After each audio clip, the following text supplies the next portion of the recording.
Assalamu alaikum. Welcome to Gohar Publishers. Here we're redefining the geography of education through digital resources for conceptual learning. Student, my name is Rabia Salman. I am your Masjid Ulum teacher. आप लोग class 5 में हैं, ठीक है? हम लोग class 5 में हम लोगों ने अपना यूनिट नंबर माशिद उलूम का कौन सा स्टार्ट किया हुआ है 4 वाला, जिसका नाम है तारीख। ठीक है, हम उसके बारे में पढ़ रहे हैं। आज हम तारीख के टॉपिक के बारे में जो बात करेंगे, मिस्री तहजीब के बारे में बात करेंगे। तो चलिए बेटा, हम जल्दी से अपने टॉपिक पे आते हैं कि मिस्री तहजीब में क्या क्या होता है।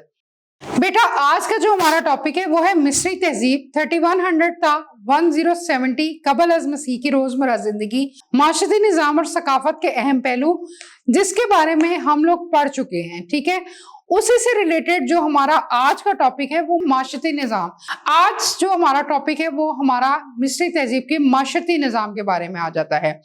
मिस्री माशरती निज़ाम एक दर्जा बंदी ढांचे पर मुश्तमिल था। बादशाह, जिन्हें फिरौन कहा जाता था, माशरे में पहले दर्जे पे समझे जाते थे। इसके बाद रईस यानी कि और उमरा यानी कि अमीर लोग, खानदानी लोग, फिर दर्जा पर दर्जा मजहबी पेशवा, कातिब, कारीगर और किसान थे। मिस्री तहजीब में गुलामी का तस्वुर मौजूद था, लेकिन ये उस वक्त की दूसरी कदीम तहजीबों की तरह ज्यादा वसी पैमाने पर नहीं था।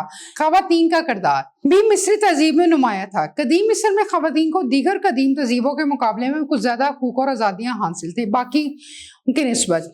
वो जायदाद की मालिक हो सकती थी, ठीक है, मुख्तलिफ पेशों में काम कर सकती थी, मजहबी रसूमात में हिस्सा ले सकती थी, कुछ तो इक़्तिदार के ओहदों पर भी फाइज हो सकती थी। मशहूर हुक्मरान क्लियोपैत्रा का ताल्लुक भी मिस्री तहजीब से ही था, यानी कि इतनी ज्यादा यहाँ पर औरतों को हकूक का ख्याल रखा जाता था। नंबर 3 सकाफत, यहाँ का नंबर 1 मजहब। कदीम मिस्री सकाफत में मरकजी किरदार अदा करता था। मिस्री बहुत से देवताओं और देवियों पर यकीन रखते थे, यानी कि बुतों को मानना, देवताओं को मानना, देवियों को मानना और पेचीदा मजहबी रसूमात पर अमल करते थे। मिस्री अपने देवताओं के लिए शानदार मंदिर और यादगारें बनाकर वक्फ कर देते थे, यानी कि दे देते थे, यानी कि वहां पर लोग जाके अपनी इबादत करते थे।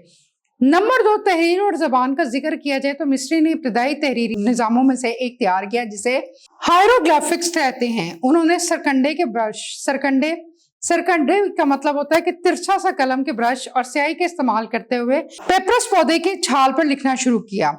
हायरोग्लिफिक अंदाजे तहरीर को यादगारी, नौशेजात, इंतजामी दस्तावेजात और मजहबी मतन वगैरह तहरीर करने के लिए इस्तेमाल किया जाता था, यानी कि ये आम इस्तेमाल में नहीं आता था। कोई खास यादगारी, कोई यादगार इवेंट होना या इंतजामी दस्तावेजात, यानी कि अपने दरबार में उन्होंने इसको इस्तेमाल करना। नंबर 3 फनून लतीफ़ा और फ़न तामीर में कदीम मिस्री अपने मुतासिर कुन सलाहियतों में मसलन एहराम, मंदिर और मकबरों की तामीर के लिए मशहूर थे।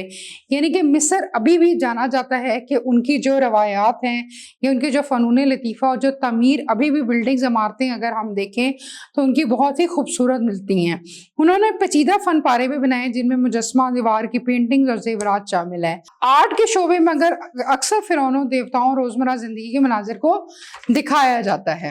नंबर 4 हनूत साजी मिस्री तहजीब की एक अलामत थी। मिस्रियों में तदफीन के वसी तरीके मौजूद थे और वो मरने के बाद जिंदगी पर यकीन रखते थे, यानी कि उनको ये यकीन था कि जैसे हम मुसलमान हैं, हमें पता है कि मरने के बाद हम जिंदा नहीं होंगे, लेकिन उनको ये यकीन था कि मरने के बाद इंसान दोबारा जिंदा होता है।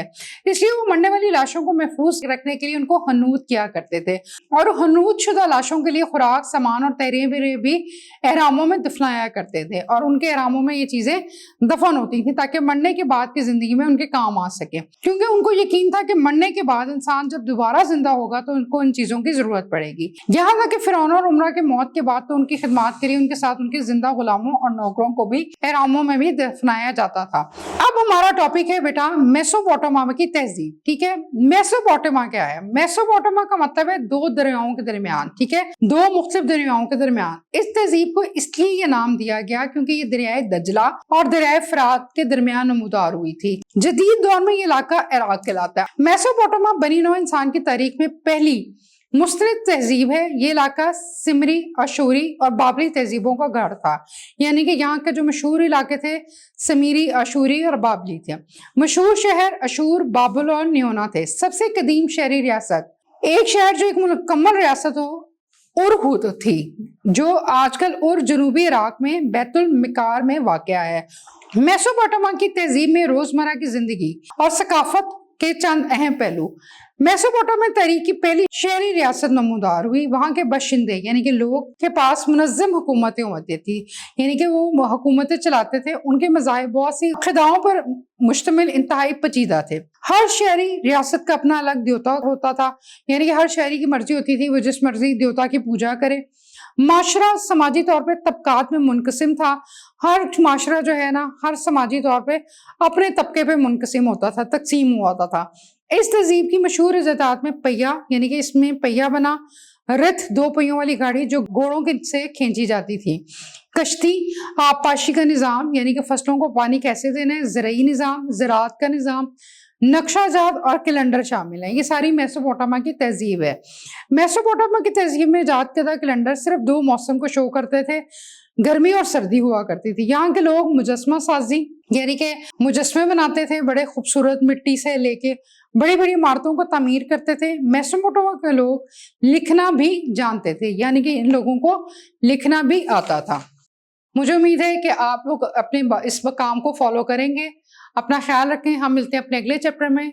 अल्लाह हाफ़िज़।